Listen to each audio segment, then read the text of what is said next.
Hi everyone, welcome to calculus with IJ. हमने CBSE के जो 24 के बोर्ड के क्वेश्चंस थे उसके सारे पीवाईक्यू कवर करने की सीरीज स्टार्ट की है। तो इसमें सबसे पहले हमने इंटीग्रेशन के क्वेश्चन स्टार्ट किए हैं। तो इंटीग्रेशन के क्वेश्चंस में आज हम 5 मार्कर्स क्वेश्चन कवर करेंगे। जो भी सीबीएसई बोर्ड्स के प्रीवियस ईयर 2024 में जितने भी 5 मार्कर्स आए हैं सारे के सारे 5 मार्कर्स हम कंप्लीट करेंगे। तो फर्स्ट क्वेश्चन से स्टार्ट करते हैं। फर्स्ट क्वेश्चन है, इवैल्यूएट करना है 0 to π/4 sin x plus cos x upon 9 + 16 sin 2x। इसमें ये जो sin 2x है ना, इसको सबसे पहले कन्वर्ट करेंगे। sin 2x को हम लिख सकते हैं 1 - cos x - sin x का होल स्क्वायर। कैसे लिख सकते हैं, पहले इसको सिंप्लीफाई करके हम प्रूव करेंगे कि this is equal to sin 2x। तो इसको जब हम सिंप्लीफाई करेंगे ये cos square x plus sine square x minus 2 sin x cos x हो जाएगा। cos square x plus sine square x is 1, तो 1 - 1 minus 2 sin x cos x is sin 2x, तो ये sin 2x हो जाएगा। जब हम इस ब्रैकेट को ओपन करेंगे 1 - 1 plus sin 2x which is equal to sin 2x। तो 6 sin 2x जो है इसको हम अब लिख सकते हैं 1 - cos x - sin x का होल स्क्वायर। तो इंटीग्रल हो जाएगा, limits are from 0 to π/4, numerator में है sin x plus cos x upon 9 + 16 sin 2x की जगह हम लिख सकते हैं 1 - cos x - sin x का होल स्क्वायर।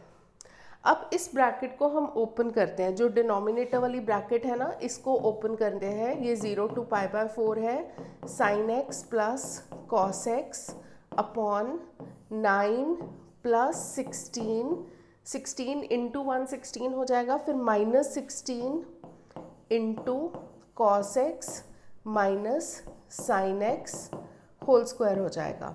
9 + 16 बिकम्स 25।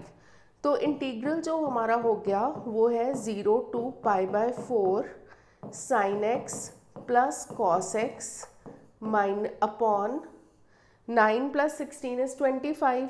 देखो स्क्वायर वाली कुछ ना कुछ आइडेंटिटी लग रही है, तो स्क्वायर फॉर्म में लिख लेते हैं। तो ये हो जाएगा, नेक्स्ट स्टेप में स्क्वायर फॉर्म में लिख लेंगे 25 - 16 into cos x - sin x whole square. अब यहाँ पे ये जो cos x - sin x है ना, सब्सटीट्यूशन यूज़ करेंगे। cos x - sin x जो है अगर हम उसको t पुट करते हैं तो उसका डेरिवेटिव क्या होता है, cos x का डेरिवेटिव होता है माइनस sin x और sin x का cos x। तो ये न्यूमरेटर वाली टर्म आ जाएगी। तो इसमें हम सब्सटीट्यूशन करेंगे, cos x - sin x को t पुट करेंगे तो इसका डेरिवेटिव होगा minus sin x minus cos x dx is equal to dt। Minus common ले लेते हैं तो ये minus sin x plus cos x dx is dt। जब भी हम सब्सटीट्यूशन करते हैं तो हमेशा लिमिट्स को चेंज करना चाहिए, क्योंकि ये जो लिमिट्स हैं ये x की लिमिट्स हैं। तो x जब 0 होगा तो t की वैल्यू क्या होगी, कहाँ से पता चलेगा, यहाँ से पता चलेगा। t is cos x - sin x, तो cos 0 इज 1, sin 0 इज 0, तो t हो जाएगा 1। When x इज π/4 तो t क्या होगा, क्योंकि देखो sin π/4 और cos π/4 दोनों की वैल्यू सेम होती है विच इज़ 1/√2, तो 1/√2 - 1/√2 हो जाएगा 0। तो अब हम इंटीग्रल में वैल्यूज पुट करते हैं। लिमिट्स जो है वो आ गई हमारी 1 to 0, 1 to 0 आ गई, और ऊपर sin x plus cos x dx को माइनस dt लिख सकते हैं, क्योंकि माइनस आया था ना, माइनस को बाहर लिख देते हैं, dt अपॉन 25 - 16 t स्क्वायर। अब ये जो नेगेटिव साइन आया है ना इसको हम हटा सकते हैं। इसको अगर हम लिमिट्स को इंटरचेंज कर दें, जैसे ये अपर लिमिट है ये लोअर लिमिट है, इन दोनों को इंटरचेंज कर दें, this becomes lower limit and this becomes upper limit, तो integral gets multiplied by negative sign, but there is already one negative sign, तो negative negative will become plus, तो ये हो जाएगा 0 to 1 और पॉजिटिव हो गया। और यहाँ पे हम एक और काम करते हैं, इसमें से 16 कॉमन ले लेते हैं। 16 देखो 25 के पास तो है नहीं, तो जब 16 कॉमन लेंगे वो हो जाएगा 25/16 माइनस टी स्क्वायर। ये वाले 16 को हम बाहर ले लेते हैं, तो I is equal to 1/16 integral 0 to 1 dt upon 25/16 को लिख सकते हैं 5/4 whole square minus t square. तो ये हमारा जो फॉर्मूला बन गया, ये जो फॉर्मूला है वो है integral dx upon a square minus x square. Special integral वाला फॉर्मूला है which is 1/2a log mod a plus x upon a minus x plus c. a की जगह हमारे पास है 5/4, तो ये 1/16 1/2a, तो 1/2a, a इज़ 5/4, ये 4 ऊपर चला जाएगा, log mod a plus x मतलब 5/4 प्लस टी और नीचे 5/4 माइनस टी, और जो लिमिट्स होंगी c तो लगेगा नहीं क्योंकि ये डेफिनेट इंटीग्रल है, लिमिट्स आर फ्रॉम 0 to 1। यहाँ पे 4 and 4 कैंसिल हो जाएगा, तो ये आ गया 1/40। लिमिट्स को पुट कर दें या थोड़ा सा सिंप्लीफाई कर लेते हैं। जब हम इसमें एलसीएम लेंगे 5 + 4t आएगा और डिनोमिनेटर में 5 - 4t आएगा, and limits are from 0 to 1। दोनों का जब एलसीएम लेंगे ना, दोनों का डिनोमिनेटर 4 आपस में ही कैंसिल हो जाएगा। अब हम लिमिट्स पुट करेंगे। लिमिट्स पुट करने के लिए सबसे पहले हम अपर लिमिट पुट करते हैं, तो अपर लिमिट है 1, 5 + 4 हो जाएगा 9 अपॉन 5 - 4 हो जाएगा 1, माइनस लोअर लिमिट पुट करेंगे 5 + 0 5, 5 - 0 5, तो log 1 हो गया। log 1 की वैल्यू होती है 0, तो हमारा जो आंसर आया वो आया 1/40 log 9। अगर इस आंसर को थोड़ा सा सिंप्लीफाई करना है तो 9 को 3 स्क्वायर भी लिख सकते हैं, and log m raised to power n is n log m, तो ये 2 आगे आ जाएगा, 2/40 becomes 1/20 log 3 is the answer। अब है हमारा second question. Second question is also NCERT का क्वेश्चन, दिस इज़ वेरी इंपॉर्टेंट और ये 2-3 साल से बोर्ड्स में आ रहा है। तो ये जो 0 to π/2 है, इसमें हम sin 2x है, यहाँ पे भी sin 2x है, यहाँ पे भी sin x है, तो sin 2x में भी sin x आता है। अगर हम उसका फॉर्मूला लगाएंगे 2 sin x cos x हो जाएगा, क्योंकि यहाँ पे भी sin x है ना, तो यहाँ पे भी हम sin x बनाने की कोशिश करते हैं। sin 2x को हम लिख देते हैं 2 sin x cos x, 2 को बाहर लिख देते हैं 2 sin x cos x, साथ में tan inverse sin x dx। अब हम इसमें सब्सटीट्यूशन करेंगे, क्योंकि देखो sin x भी आ रहा है और cos x भी आ रहा है। sin x को ही t पुट करेंगे, क्योंकि tan इनवर्स का जो एंगल है वो sin x है, तो cos को तो t नहीं पुट कर सकते, तो put sin x is equal to t। तो इसका डेरिवेटिव हो जाएगा cos x dx is equal to dt।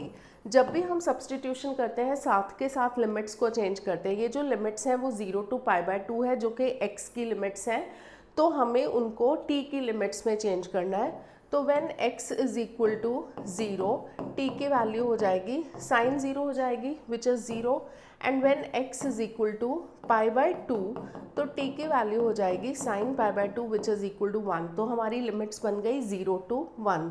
अब हम सब्सटीट्यूशन करते हैं, ये 2 बाहर है, sin x को हमने t पुट किया, then cos x and dx को हमने पुट किया dt, और ये tan इनवर्स t हो गया dt, और लिमिट्स आर फ्रॉम 0 to 1। अब हमारे पास प्रोडक्ट ऑफ 2 फंक्शंस आ रहा है which is t into sine inverse tan inverse t। तो दोनों फंक्शंस का जब भी ऐसे कोई प्रोडक्ट हो तो उसमें हम बाय पार्ट्स यूज़ करते हैं, इंटीग्रेशन बाय पार्ट्स। तो आइलेट का रूल अप्लाई करेंगे। आइलेट के रूल के अकॉर्डिंग इन्वर्स ट्रिग्नोमेट्रिक फंक्शन जो होता है वो फर्स्ट फंक्शन होता है, and this is second function.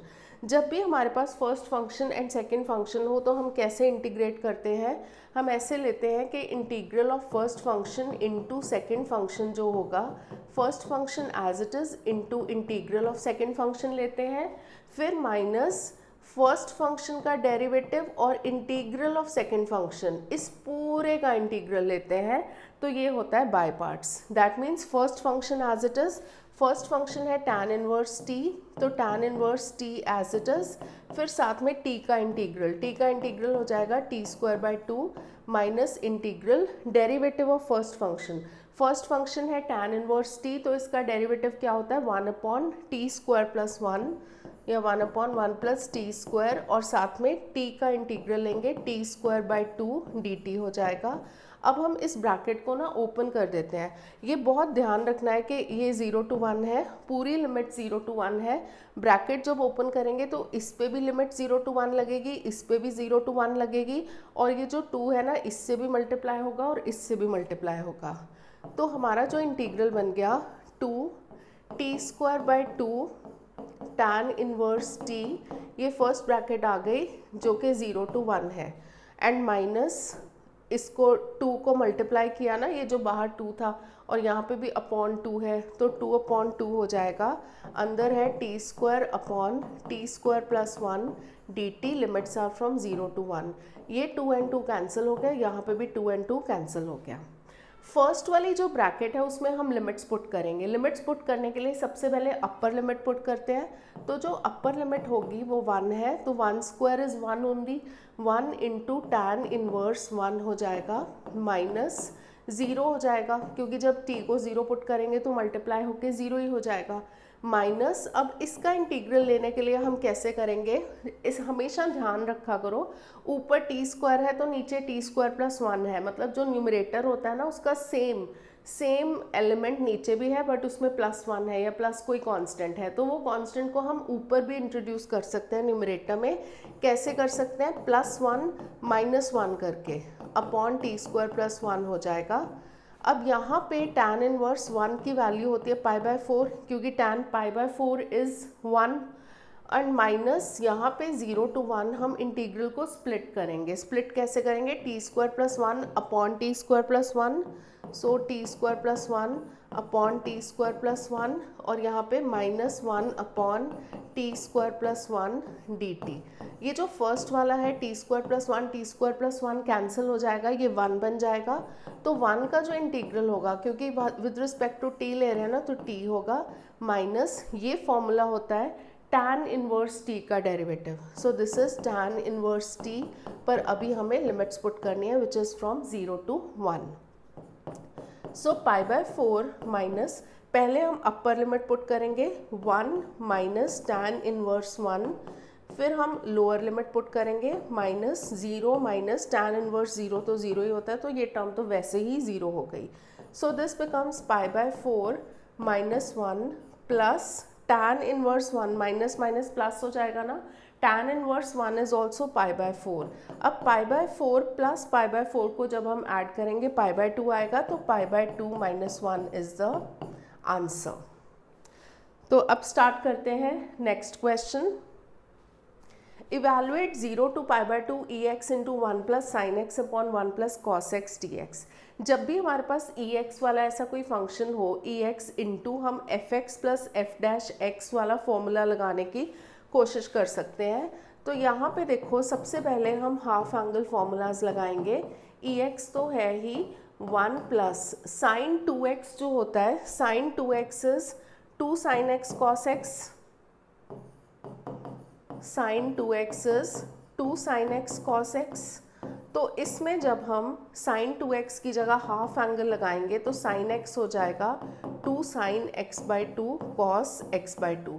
That means ये जो sin x है इसकी जगह हम लिख सकते हैं 2 sin x/2 cos x/2। और ये जो 1 + cos x है, ये कहाँ से आएगा, cos 2x का फॉर्मूला होता है 2 cos² x - 1। 1 को उस साइड ले जाओ तो 1 + cos 2x हो जाएगा 2 cos² x। इसमें जब हम हाफ एंगल फॉर्मूला लगाएंगे, मतलब सारे जो एंगल्स होते हैं ना उनको हाफ कर देते हैं, तो cos 2x का जो एंगल 2x है वो हाफ हो जाएगा, cos x हो जाएगा, और यहाँ पे 2 cos² x/2 हो जाएगा। तो अब हम ना ये वाली वैल्यूज़ पुट करेंगे, 1 + cos x की जगह 2 cos² x/2 पुट करेंगे, और sin x की जगह 2 sin x/2 cos x/2 put करेंगे। तो यहाँ पे 2 sine x by 2 cos x by 2 और यहाँ पे 2 कॉस स्क्वायर x बाई 2। अब ये जो 2 कॉस स्क्वायर x बाई 2 है ना, दोनों के नीचे अलग अलग ले लेंगे, मतलब ये वाला जो पार्ट है ना इसको हम दो पार्ट्स में स्प्लिट कर देंगे।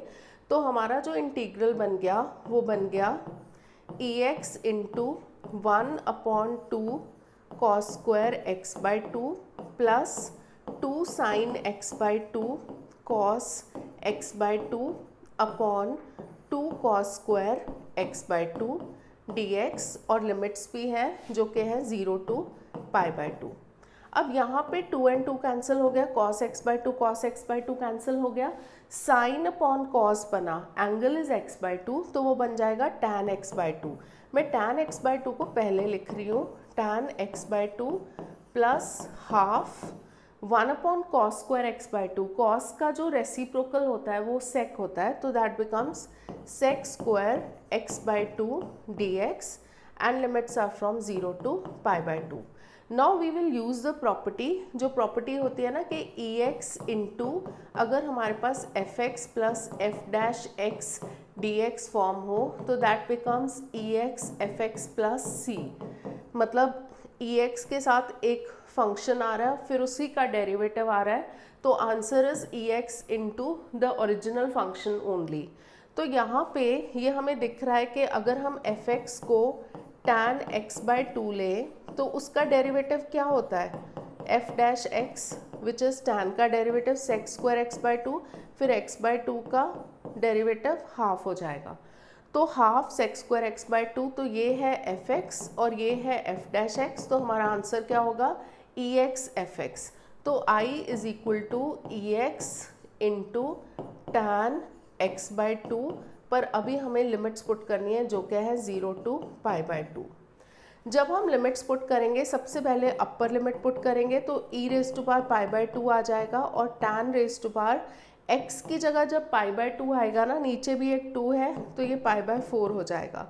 फिर जब 0 पुट करेंगे तो e रेज टू पावर 0 तो 1 होता है, बट tan 0/2 इज tan 0 जो कि 0 हो जाएगा, तो ये 1 इंटू 0 0 ही हो जाएगा। So this becomes e pi by 2, tan pi by 4 की वैल्यू होती है 1, तो हमारा final answer is e raise to power pi by 2। तो नेक्स्ट क्वेश्चन स्टार्ट करते हैं। Integral pi by 6 to pi by 3 sine x plus cos x upon root sine 2x dx। जब हमने फर्स्ट क्वेश्चन किया था उसमें भी एक साइन 2x टर्म आ रही थी और न्यूमरेटर में sine x plus cos x आ रहा था। ये वाले क्वेश्चन में भी साइन 2x टर्म आ रही है और न्यूमरेटर में sine x plus cos x आ रहा है। तो साइन 2x को इन दोनों क्वेश्चंस में, ये भी एनसीईआरटी का ही क्वेश्चन है, तो इन दोनों क्वेश्चंस में हमने साइन 2x को क्या पुट करना है। देखो फॉर्म क्या है, डिनोमिनेटर में साइन 2x आ रहा है और न्यूमरेटर में sine x plus cos x आ रहा है। तो इस टाइप के क्वेश्चन में हमें हमेशा साइन 2x को क्या पुट करना है, 1 minus cos x minus sine x whole square. तो इसको पहले प्रूव करेंगे कि this is equal to sine 2x, तो इसको जब हम सिंप्लीफाई करेंगे ये हो जाएगा cos square x plus sine square x minus 2 sine x cos x. तो cos square x plus sine square x is 1 and ये हो गया साइन 2x। जब हम ब्रैकेट को ओपन करेंगे 1 माइनस 1 प्लस साइन 2x, तो ये साइन 2x के बराबर हो गया। दैट मीन्स जो इंटीग्रल है उसमें हम जो डिनोमिनेटर में रूट साइन 2x है उसकी जगह हम क्या लिख सकते हैं, root 1 minus cos x minus sine x का होल स्क्वायर लिख सकते हैं। तो उससे क्या होगा कि हमारी जो लिमिट्स है ना बहुत इजीली मतलब ये पाई बाई 3 है, दिस इज़ पाई बाई 6, तो इसमें हमारी सब्सटीट्यूशन बहुत इजीली हो जाएगी। सब्सटीट्यूशन में क्या करेंगे, cos x minus sine x को हम पुट करेंगे t, तो इसका डेरिवेटिव हो जाएगा माइनस साइन एक्स, और साइन एक्स का तो cos x ही होता है बट बाहर नेगेटिव साइन है, जब माइनस कॉमन लेंगे तो minus sine x plus cos x हो जाएगा dt। जब भी हम सब्सटीट्यूशन करते हैं तो हमेशा लिमिट्स चेंज करते हैं। तो when x is equal to pi by 6 जो लोअर लिमिट है, तो t की वैल्यू होगी, देखो t जो है हमने ये पुट किया है ना cos pi by 6, cos pi by 6 मतलब cos 30 डिग्री जो कि होता है root 3 by 2 minus sine 30 degree which is 1 by 2, तो t की वैल्यू हो गई root 3 minus 1 by 2। When x is equal to pi by three मतलब 60 डिग्री, तो t की वैल्यू हो जाएगी cos 60 degree, cos 60 degree is half minus sine 60 degree which is √3/2, 1 minus √3/2 हो गया। नेगेटिव साइन कॉमन लेके √3 माइनस 1/2 ले सकते हैं, क्योंकि देखो फॉर्म जो है सेम आ गई लिमिट्स की। अब जो इंटीग्रल है उसमें वैल्यूज़ पुट करेंगे, पर ये ध्यान देना है कि ये जो π/6 है ना उसके कॉरस्पॉन्डिंग पॉजिटिव वैल्यू है √3 माइनस 1/2, और जो अपर लिमिट है उसके कॉरस्पॉन्डिंग आई है नेगेटिव वैल्यू √3 माइनस 1/2, और sin x plus cos x की वैल्यू आई है sin x plus cos x dx is minus भी है ना माइनस dt, माइनस इधर लिख देंगे अपॉन √1 माइनस t² हो जाएगा। अब हमें क्या करना है, प्रॉपर्टी लगा सकते हैं। जब भी हम दोनों लिमिट्स को इंटरचेंज करते हैं तो हमारा इंटीग्रल नेगेटिव साइन से मल्टीप्लाई हो जाता है, बट यहाँ पे ऑलरेडी नेगेटिव साइन है तो ये पॉजिटिव हो जाएगा, और लिमिट्स को इंटरचेंज कर देते हैं। तो ये माइनस √3 माइनस 1/2 वाली नीचे आ जाएगी और √3 माइनस 1/2 वाली ऊपर चली जाएगी, और ये है dt अपॉन √1 माइनस t²। तो ये फॉर्मूला किसका होता है, हमने स्पेशल इंटीग्रल्स में 6 फार्मूलाज किए हैं। तो dx अपॉन √1 माइनस x² का जो फॉर्मूला होता है dx upon √1 minus a² minus x² is equal to sine inverse x upon a। तो यहाँ पे a की जगह 1 है तो ये साइन इनवर्स x ही रहेगा, यहाँ पे t है तो साइन इनवर्स t होगा। So this is sine inverse t and limits are from -3 minus 1 to √3 minus 1 upon 2। पहले हम अपर लिमिट पुट करेंगे sine inverse √3 minus 1/2 negative sign, फिर लोअर लिमिट पुट करेंगे sine inverse negative of √3 minus 1 upon 2। अब देखो sine inverse minus x जो होता है वो माइनस साइन इनवर्स एक्स ही होता है, मतलब माइनस हम बाहर ले सकते हैं। तो ये हो जाएगा साइन इनवर्स √3 माइनस 1/2, और ये माइनस जब बाहर चला गया तो प्लस साइन इनवर्स √3 माइनस 1/2। तो हमारा आंसर आया 2 साइन इनवर्स √3 माइनस 1 अपॉन 2। तो ये काफ़ी जो बोर्ड्स के क्वेश्चंस आए हैं मोस्टली एनसीईआरटी के क्वेश्चंस हैं। तो नेक्स्ट क्वेश्चन पे चलते हैं, ये भी एनसीईआरटी का ही है। 3 cos x minus 2 sin x upon 5 minus sine x minus 4 cos x dx। इसमें हम सबसे पहले क्या करेंगे, 3 cos x minus 2 sin x, ये जो डिनोमिनेटर है ना इसको सिंप्लीफाई करेंगे। देखो डिनोमिनेटर जो है इसको पहले यहाँ सिंप्लीफाई कर लेते हैं, 5 minus sine x minus 4 cos x है। तो साइन² x को हम लिख सकते हैं 1 minus cos² x minus 4 cos x। So this becomes 5 minus 1 plus cos² x minus 4 cos x। 5 minus 1 is 4, तो ये बन गया cos² x minus 4 cos x plus 4। तो ये फॉर्मूला जो बन गया cos x माइनस 2 का होल स्क्वायर, इसको लिख सकते हैं या फिर इसको ऐसे ही रख सकते हैं। तो इसको हम ऐसे ही लिख देते हैं cos² x minus 4 cos x plus 4 dx। अब हम सब्सटीट्यूशन करेंगे, cos x को t पुट करेंगे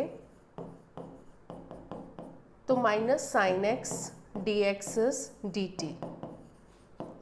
तो हमारा जो इंटीग्रल बन गया माइनस साइन x dx की जगह हमने dt पुट किया है तो वो माइनस dt हो जाएगा, तो माइनस बाहर आ जाएगा, और यहाँ पे 3 cos x को हमने पुट किया है t, 3t माइनस 2 माइनस बाहर dt upon t² minus 4t plus 4 जो कि होता है t माइनस 2 का होल स्क्वायर। तो minus 3t minus 2 upon t minus 2 का होल स्क्वायर। तो इसको हम ले लेंगे minus i1। So i is equal to negative of i1, क्योंकि नेगेटिव साइन साथ में लेके नहीं चलेंगे, कन्फ्यूजन हो जाएगी। 3t minus 2 upon t minus 2 whole square को हम करेंगे पार्शियल फ्रैक्शन से। पार्शियल फ्रैक्शन से करने के लिए अगर नीचे होल स्क्वायर होता है तो पहले हम a upon T minus two लेते हैं, फिर b upon T minus two whole square लेते हैं, जो कि प्रॉपर मेथड है। तो 3t minus two upon T minus two whole square, यहाँ पे भी एलसीएम आएगा t minus two whole square, तो ऊपर हो जाएगा a into T minus two plus b हो जाएगा। जब हम न्यूमरेटर्स को इसको इक्वेट करेंगे तो 3t माइनस टू, इसको भी मैं ओपन कर रही हूँ, 8t माइनस टू ए प्लस बी हो जाएगा।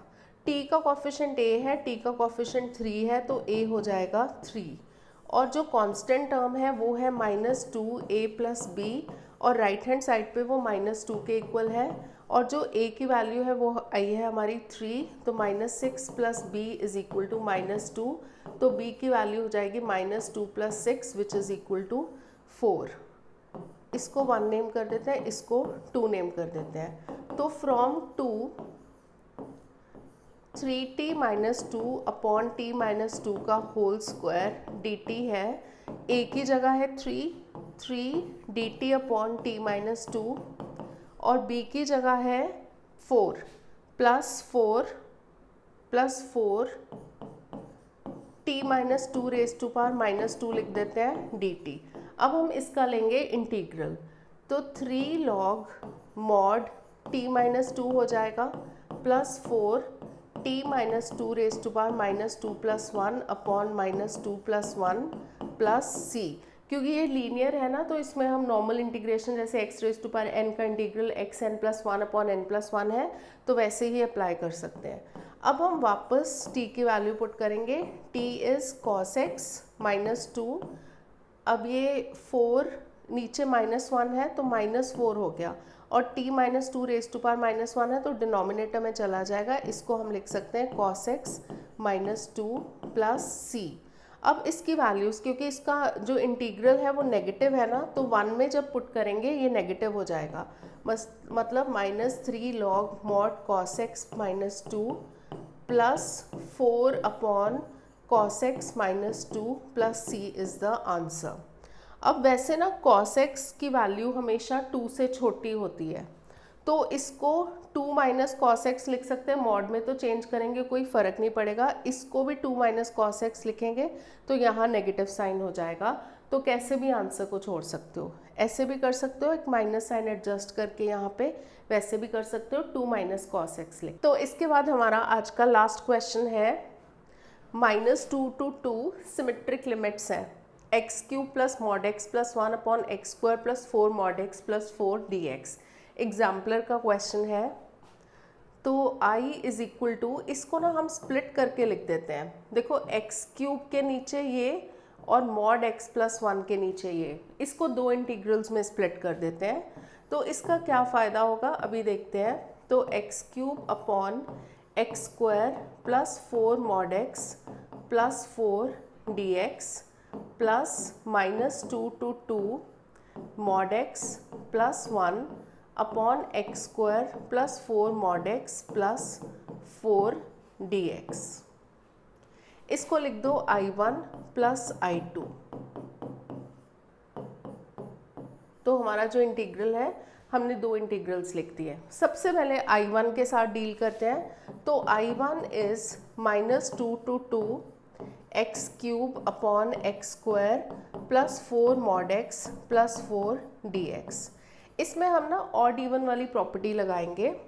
ऑड इवन वाली प्रॉपर्टी क्या होती है, अगर fx, जैसे अगर हमारे पास ऐसे सिमेट्रिक लिमिट्स गिवन हो minus a to a fx dx, तो ये हो जाता है 2 times 0 to a fx dx if f is even, और सीधा आंसर 0 हो जाएगा इफ़ f इज़ ऑड।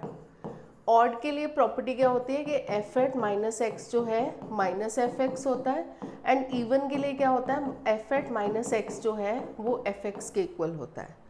तो इसमें हम ऑड इवन के लिए चेक करेंगे, ये जो जिसका हमने इंटीग्रल लेना है ना, इंटीग्रैंड बोलते हैं इसको, तो इसको हम ले लेते हैं F x. F x is x cube upon x square plus 4 mod x plus 4। जब हम x की जगह माइनस एक्स पुट करेंगे तो माइनस एक्स का होल क्यूब जो होता है वो तो माइनस एक्स क्यूब ही होगा, और माइनस एक्स का होल स्क्वायर एक्स स्क्वायर हो जाएगा। मॉड ऑफ माइनस एक्स जो है, क्योंकि mod of minus x mod x ही हो जाएगा, प्लस 4 मॉड एक्स प्लस 4, ये सारा सेम आ रहा है तो ये नेगेटिव ऑफ एफ एक्स आ रहा है। That means F x is odd. अगर ऑड होगा तो सीधा I1 की वैल्यू हो जाएगी 0, तो ये पार्ट हो गया 0। अब हमें सिर्फ I2 को सॉल्व करना है, तो I2 will give our answer. तो I2 is -2 to 2 mod x plus 1 upon x square plus 4 mod x plus 4 dx। इसको हम फिर से इवन ऑड के लिए चेक करेंगे। अब पहले इसको एफ एक्स लिया था ना इंटीग्रैंड को, अब इसको जी एक्स ले लेते हैं। तो g x is equal to mod x plus 1 upon x square plus 4 mod x plus 4। X की जगह माइनस एक्स पुट करेंगे, तो mod of minus x plus 1 upon minus x का whole square plus 4 mod of minus x plus 4। Mod of minus x तो mod x ही होता है and minus x square ही होता है, तो ये पॉजिटिव बन गया, जी एक्स बन गया। सो हमारा जी एट माइनस एक्स जो है वो जी एक्स आ गया। That means G is even. जब इवन होता है तो हमने देखो आई को I1 प्लस I2 लिखा था, I1 तो 0 हो गया, दैट मीन्स हमारा पूरा आंसर I2 से ही आएगा। तो I2 में जब भी इवन फंक्शन होता है तो उस केस में जो इंटीग्रल -a to a है वो 0 to a हो जाता है और 2 से मल्टीप्लाई हो जाता है। तो ये वाला इंटीग्रल था, ये हो जाएगा 0 to 2 और 2 से मल्टीप्लाई हो गया बाहर, और अंदर mod x plus 1 upon x square plus 4 mod x plus 4। अब मॉड एक्स क्या होता है? Mod x is equal to x if x greater than और इक्वल टू 0, और माइनस एक्स होता है if x is less than 0। पर हमारी जो लिमिट्स हैं वो 0 to 2 है, मतलब मोर देन 0 है। मोर देन 0 है तो मॉड एक्स की वैल्यू इज सिंपली एक्स, तो मॉड एक्स की जगह हम एक्स पुट कर सकते हैं upon x square plus 4x plus 4 dx। तो ये हो जाएगा 2 टाइम्स एक्स, नीचे A square plus B square plus 2ab form आ रही है which is x plus 2 whole square. तो ऊपर भी x प्लस 1 को हम लिख सकते हैं x plus 2 minus 1 dx and limits are from 0 to 2। अब हम इसको, क्योंकि थोड़ा और सॉल्विंग पार्ट रहता है तो इसको नेक्स्ट स्लाइड पे शिफ्ट करते हैं, ये I2 वाला पार्ट। तो ये हो गया 2 times 0 to 2 x plus 2 minus 1 upon x plus 2 whole square D x. Split करके भी कर सकते हो, लिमिट्स चेंज करके भी कर सकते हो। सब्सटीट्यूशन से एक्स प्लस 2 को टी पुट करेंगे तो डी एक्स हो जाएगा डी टी। जब x की वैल्यू होगी 0 तो t की वैल्यू हो जाएगी 2, यहाँ पे 0 पुट करेंगे ना तो t 2 हो जाएगा। और जब x 2 होगा तो t की वैल्यू हो जाएगी 2 प्लस 2 विच इज़ 4। तो लिमिट्स चेंज करेंगे, ये 2 टाइम्स 2 to 4 हो गया, x प्लस 2 को हमने t पुट किया है तो ये t minus 1 upon T square हो जाएगा। अगर सब्सटीट्यूशन नहीं करनी उसके बिना स्प्लिट करके करना है तो वैसे भी कर सकते हो। तो ये हो जाएगा 2 times t upon T square minus 1 upon T square D T.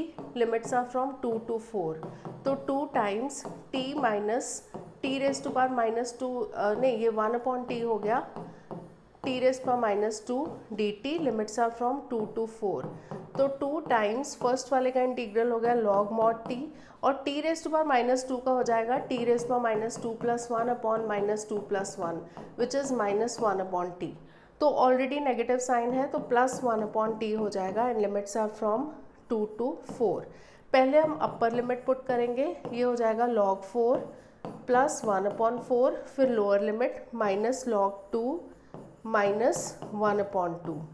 log 4 minus log 2 को हम लिख सकते हैं log, देखो log m अपॉन n जो होता है वो log m minus log n होता है। दैट मीन्स अगर log m minus log n है तो log 4 माइनस log 2 है तो उसको log 4 अपॉन 2 लिख सकते हैं, log 4 अपॉन 2। और 1/4 एंड 1/2 को जब हम माइनस करेंगे तो एलसीएम 4 आएगा, तो 1 माइनस 2, तो ये हो जाएगा 1 माइनस 2, तो 2 log 2 यहाँ पे -1/4 आया, जब ब्रैकेट को ओपन करेंगे 2 log 2 -1/2 इज द आंसर। क्योंकि हमारा पूरा आंसर आई जो था इंटीग्रल I1 + I2 था, I1 तो 0 आ गया और I2 का आंसर ये आ गया। So this is our final answer. तो ये हमारे CBSE के 2024 बोर्ड्स के जितने भी 5 मार्कर्स थे वो कवर हो गए हैं। तो ये सीरीज़ को फॉलो करते रहो and please give it a like, share it with your friends and don't forget to subscribe to the channel. Thank you for watching.